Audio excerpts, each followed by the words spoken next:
get it all. Now you got the combining the sources. You got my William and his coal and carriage business, and you got young Charity with the annuities, the properties here on church circle, money, all, and it come together, which made my son one of the wealthiest men in this town, black or white.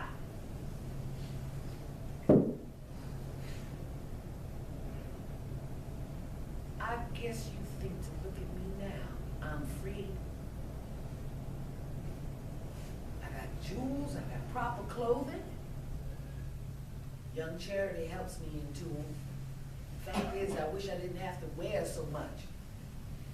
Why would she put an old lady that's 99 years old into a corset? Who cares?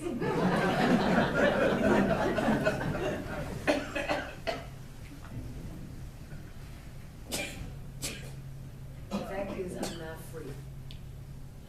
Don't matter what I look like. I've been blessed. I ain't trying to boast on you since you want to hear my story, so I'm telling it to you. And I know that I'm fortunate as fortunate is.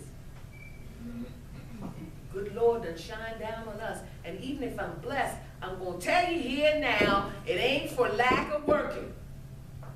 Don't mean because I got these fortunes that it just get handed to me now. You understand?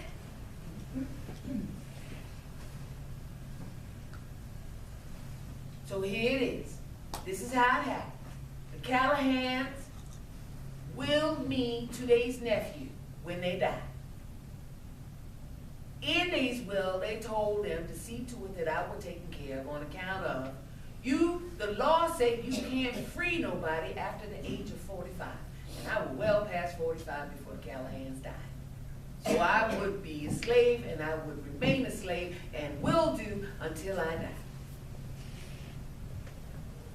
Nephew didn't have to look after me none. My son and my husband took good care of me. I don't need a thing. I ain't studying about nothing except to how tired I get. That's all.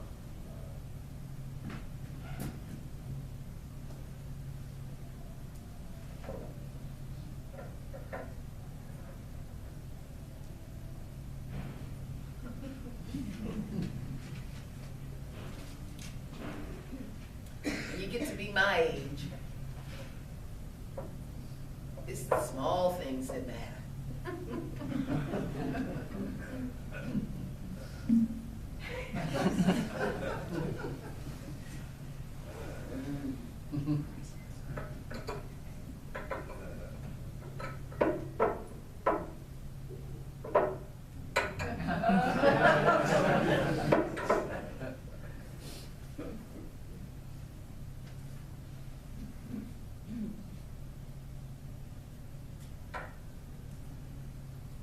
You understand that thinking about things like I've been doing just now,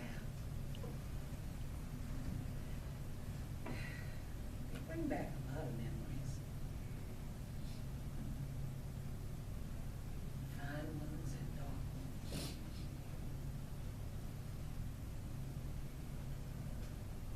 Now you know I served libation my whole life, never having drunk none.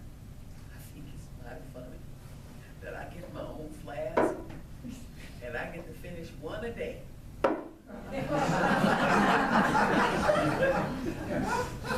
And I do too. And sometimes I'm asking for more, but young Charity just won't have it. If I don't finish it, I decide that I have it for later, so there's never a shortage of material. But rum. Perhaps that's the thing what's keeping me alive. I'm just pickled. They tell me I was born in 1759 and here it is 1848. Why these old eyes and see the old. A lot of things. Can you imagine the changes what one see in being 100 years? Lord have mercy. Why? We were living right here in this house when St. Anne's started burning across the street. I thought we would do. I thought our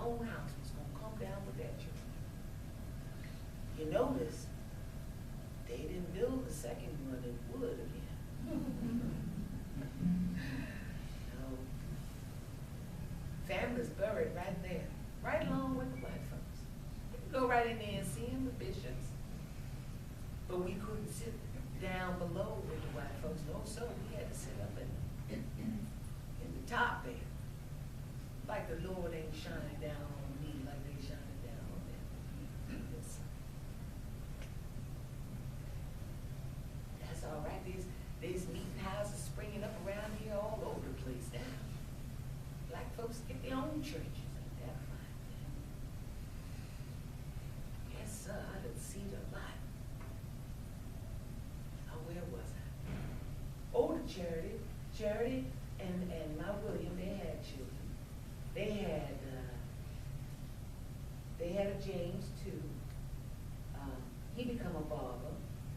He is in Baltimore with my son John, who when he got his freedom, he went up there and started his own business, and they's doing mighty fine. And then there was Horace. Oh, that Horace, what an odd one. He decided that he wanted to do this Maryland in Africa thing.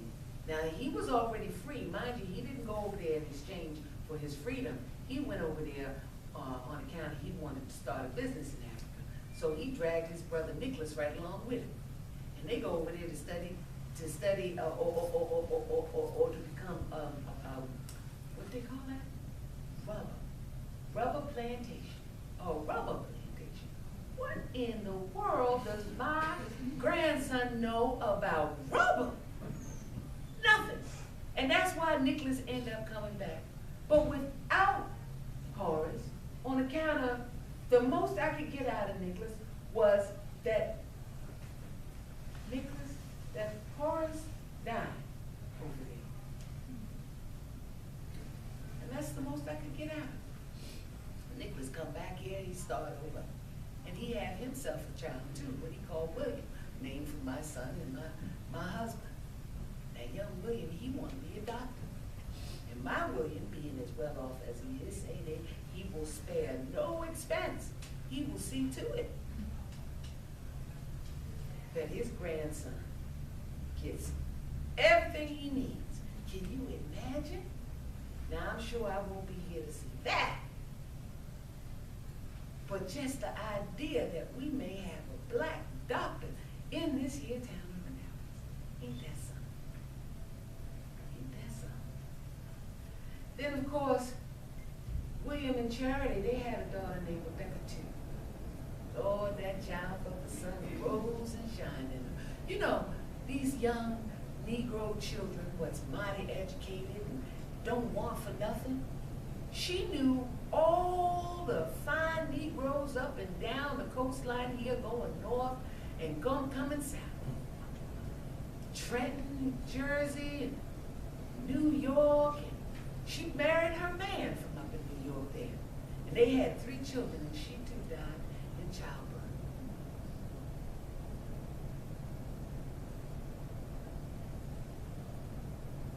Well, we're shortly after that, when all the family come together for whatever it was, I'm sure it was some holiday we was observing, and I said to them, I said, I have something to say.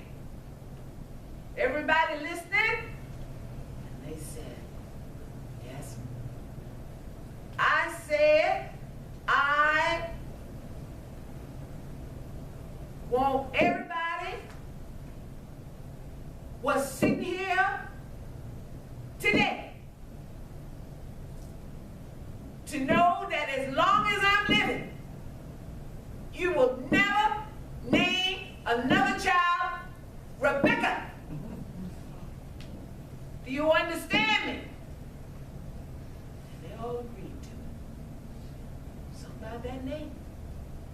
Now, I ain't saying that if anybody out here is named Rebecca that you won't come with a sudden death. All I'm saying is that my Rebecca's do. Too young. That's all. Said everybody? Lord knows there's a whole slew of them. I can't keep up anymore. They come here and they got to introduce themselves over and over to me. It's like me telling my story over and over. I can remember everything from years gone, but today, if you were to tell me your name, I'd have to ask it of you, and 5 minutes later.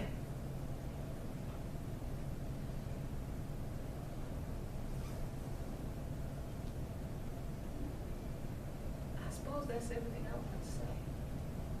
That's a long story. Of course, there's more to tell, but it's enough now. Days just end by, and Reverend comes by every now and then, and we say our prayers. I sip on Mama Dear and I don socks. I sleep a whole lot. If I'm still, I don't ache. If I'm walking, I don't ache. And somewhere in between, I am aching.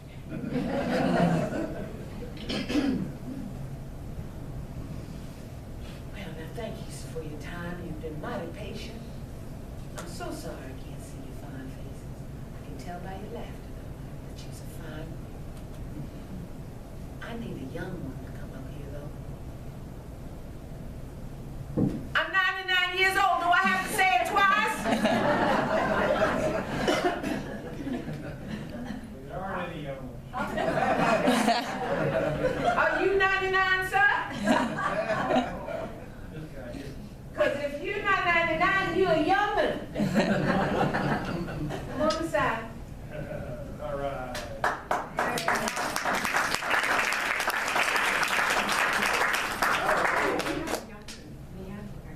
Oh, no, you can't help me there. That is not that, yeah, that shoulder's bad. Young man? Thank you for your help. Oh, you're a white boy.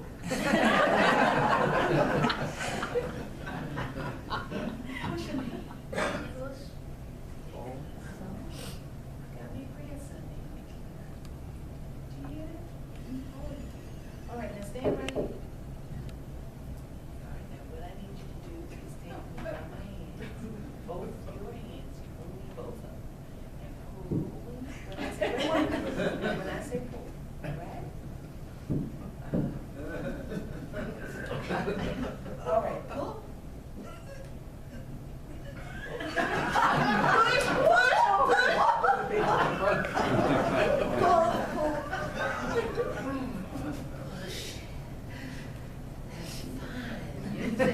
You follow directions just fine. You see my basket of sewing here? How do I look? Am I presentable?